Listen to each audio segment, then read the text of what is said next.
Hello दोस्तों, स्वागत है आप सभी लोगों का आपके अपने यूट्यूब चैनल पर। करंट अफेयर की सीरीज़ में आज हम पढ़ेंगे पार्ट टू में भी आज हम कुछ इम्पॉर्टेंट करंट अफेयर पढ़ेंगे मई मंथ की, जो आपके लिए काफ़ी हेल्पफुल रहेगा जिन लोगों का भी अभी एग्ज़ाम होने वाला है 2-3 मंथ में। खासकर जैसे एसबीआई क्लर्क हो गया, कांस्टेबल, एसएससी के एग्ज़ाम्स हैं, ठीक है, रेलवे के एग्ज़ाम आने वाले हैं, तो जिनका भी एग्ज़ाम है उन सभी के लिए हेल्पफुल रहेगा। ध्यान रखिएगा, आपका जो भी एग्ज़ाम है तो कम से कम 6 मंथ तक के करंट अफेयर आपको अच्छे से कवर कर लेना है। 6 मंथ में भी आज के डेट में ध्यान रखिएगा, 6 मंथ में भी बात नहीं बनती, लेकिन फिर भी 6 मंथ आप कवर कर लीजिए, इतने में आपका अच्छा हो जाएगा। और जो लोग जल्दी से जल्दी 6 मंथ कवर कर लेते हैं तो वो आगे 6 मंथ और लगभग पिछले 1 साल का करंट अफेयर अपने पास रखिए, तो आपका 100% समझ लीजिए करंट अफेयर हो जाता है। क्योंकि जैसे बैंक का एग्ज़ाम है, बैंक में सबसे पहले स्टूडेंट क्या करता है, प्री के लिए सोचता है, जब प्री हो जाता है तो फिर वो करंट अफेयर पढ़ता है, तो उसके पास उतना समय नहीं रहता, इसलिए वो कहता है कि 6 मंथ का आप कवर कर लीजिए, बेनिफिट हो जाएगा। इसलिए अभी से ही पढ़ते चलिए तो आप 1 ईयर भी कवर कर सकते हैं। चलिए चलते हैं आज के हम करंट अफेयर के क्वेश्चनों पर। आज का क्वेश्चन है क्वेश्चन नंबर 1। क्वेश्चन नंबर 1 में देखिए, कहता है ऑपरेशन समुद्र सेतु सेकंड के तहत कितने भारतीय नौसैनिक जहाज़ों को तैनात किया गया है। तो समुद्र सेतु 2 जो ऑपरेशन है, तो ध्यान रखिएगा, इसी जो फोटो आपको दिख रहा है इस तरीके के जहाज़ों को तैनात किया गया है। तो आपसे पूछ रहा है कितने जहाज़ों को तैनात किया गया है और ये ऑपरेशन समुद्र सेतु है क्या।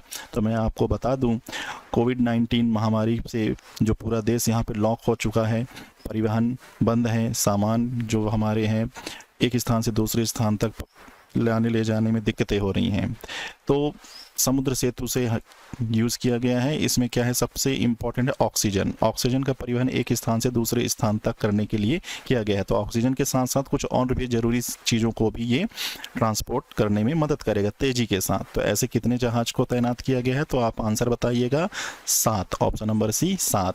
तो जब कभी भी आपसे क्वेश्चन पूछे ऑपरेशन समुद्र सेतु 2 में कितने जहाज़ों को तैनात किया गया था, तो आप बताइएगा कितना, 7 ऐसे जहाज, ट्रांसपोर्ट जल्दी से जल्दी हो सके, ठीक है, इसके लिए ये बनाया गया है। चलिए आगे चलते हैं। Question number 2। क्वेश्चन नंबर 2 में आपसे पूछा जा रहा है विश्व टूना दिवस विश्व स्तर पर कब मनाया जाता है। मई का पहला शनिवार, 2 मई, 3 मई, मई का पहला रविवार, ठीक है। तो यहाँ से आपसे पूछा गया है विश्व टूना दिवस। तो सबसे पहले टूना दिवस के बारे में जान लीजिए। आपको एक मछली दिख रही है, ये मछली ही टूना प्रजाति की है, इसे टूना के नाम से जाना जाता है। तो यूनाइटेड नेशन हर साल 2 मई को टूना दिवस मनाई जाती है। इस मछली के महत्व के बारे में सभी को जागरूक फैलाने के लिए ये दिवस मनाया जाता है। तो आपसे पूछा जा रहा है कब मनाया जाता है, तो आपका जवाब होगा 2 मई, जैसा कि फोटो में दिख ही रहा है, 2 मई को। चलिए आगे चलते हैं। Question number next 3। पंडित देबू चौधरी जिनका हाल ही में निधन हो गया, वह किस वाद्य यंत्र के महान खिलाड़ी थे। तो वाद्य यंत्र, जैसा कि मैंने तस्वीर में दिखाया ही है कि एक वाद्य यंत्र को ये रखे हुए हैं, तो आपको बस पहचानना है ये क्या है। 4 ऑप्शन है, देख तबला तो हो ही नहीं सकता, सभी पहचानते हैं, संतूर, सितार, शहनाई, तो ये क्या है। तो सबसे पहले इनके बारे में जान लीजिए, ठीक है। हाल ही में इनका निधन हो गया, तो कोविड-19 से, ठीक है, संक्रमित थे ये, इसी वजह से इनका निधन हो गया। तो ध्यान रखिएगा, ये जो वाद्य यंत्र रखे हुए हैं इसका नाम है सितार।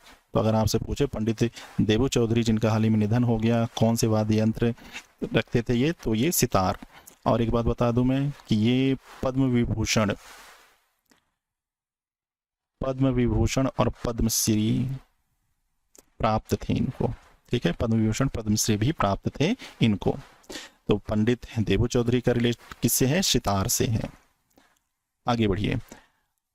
किस भारतीय रसद कंपनी ने ऑक्सीजन के परिवहन के लिए ऑक्सीजन ऑन व्हील्स, ध्यान दीजिए, कल की क्लास में पार्ट 1 में मैंने आपको बताया था एक राज्य जो है फर्स्ट ऐसा राज्य जो ऑक्सीजन ऑन व्हील्स शुरू किया था। तो कल की क्लास में मैंने बताया था हरियाणा का करनाल ऑक्सीजन ऑन व्हील्स। कुछ नहीं, एक ट्रक में ऐसे सिलेंडर रख लिए जाते हैं रोटरक घूमता रहता है। तो ऐसे कितने cylinder, 100 cylinder all time available रहते थे। ऑक्सीजन ऑन व्हील्स करनाल की बात कर रहा हूँ मैं, 100 सिलेंडर अवेलेबल रहते हैं, जहाँ जिस हॉस्पिटल में ज़रूरत होता था उस सिलेंडर को दे दिया जाता था और फिर से वो अपने पास एक सिलेंडर भरा रख लेता था। तो मतलब ऑल टाइम 100 यहाँ पर रहते ही थे, जहाँ जैसे ज़रूरत होती थी वहाँ पहुँचाया जाता था। तो ऐसा कौन सी कंपनी कर रही है, तो ये 4 ऑप्शन आपको दिए गए हैं, फोटो भी मैंने लगा रखा है तो आप पहचान ही सकते हो। तो ऐसा कौन सी कंपनी कर रही है, महिंद्रा लॉजिस्टिक, महिंद्रा लॉजिस्टिक। तो ध्यान रखिएगा, अगर आपसे पूछे ऑक्सीजन ऑन व्हील्स कौन से राज्य में कहाँ पर पहली बार यूज किया गया था, तो करनाल, ठीक है, हरियाणा का करनाल। और अगर आपसे पूछे कौन सी कंपनी ये करने वाली है, तो ये बता दीजिएगा महिंद्रा लॉजिस्टिक, महिंद्रा लॉजिस्टिक। आते हैं विक्रमजीत कंवरपाल का पेशा क्या है, जिनका हाल ही में निधन हो गया। जैसा कि आपको ये फोटो दिख रही है, आपको बस पहचानना है कि ये कौन है, पत्रकार हैं, फिल्म निर्माता हैं, अभिनेता हैं, निर्देशक हैं। आपको बता दें इनका भी कोविड-19 से संक्रमित थे, जिनकी वजह से इनका देहांत हो गया है, ठीक है। तो आपको पहचानना है कि ये कौन है, तो ये जाने माने बॉलीवुड के अभिनेता हैं, ध्यान रखिएगा, अभिनेता हैं। चलिए आगे बढ़ते हैं अगले क्वेश्चन में। अप्रैल 2021 में माल और सेवा कर जीएसटी से कितने राजस्व संग्रहित किया गया, वेरी इंपॉर्टेंट, ध्यान रखिएगा, very important for SBI. Banking एग्जामों के लिए ये क्वेश्चन बहुत ही इंपॉर्टेंट होते हैं कि जीएसटी के बारे में ये सब चीज़ें आपसे पूछी जाती हैं। तो आपको बताना है अप्रैल 2021 में जीएसटी से राजस्व संग्रहित किया गया है, तो 1.23, 1.41 लाख, 1.15 लाख, 1.37 लाख। तो इसका सही जवाब होगा 1.41 लाख। ओके, आगे बढ़ते हैं। भारतीय रिजर्व बैंक के चौथे deputy governor, very very important for all exam, और एसबीआई के लिए तो समझ लीजिए बहुत ही इंपॉर्टेंट है। तो ध्यान रखिए, reserve bank of India, RBI, RBI में एक गवर्नर है, गवर्नर का नाम भी आपको पता होना चाहिए, गवर्नर का नाम है शशिकांत दास, शशिकांत दास।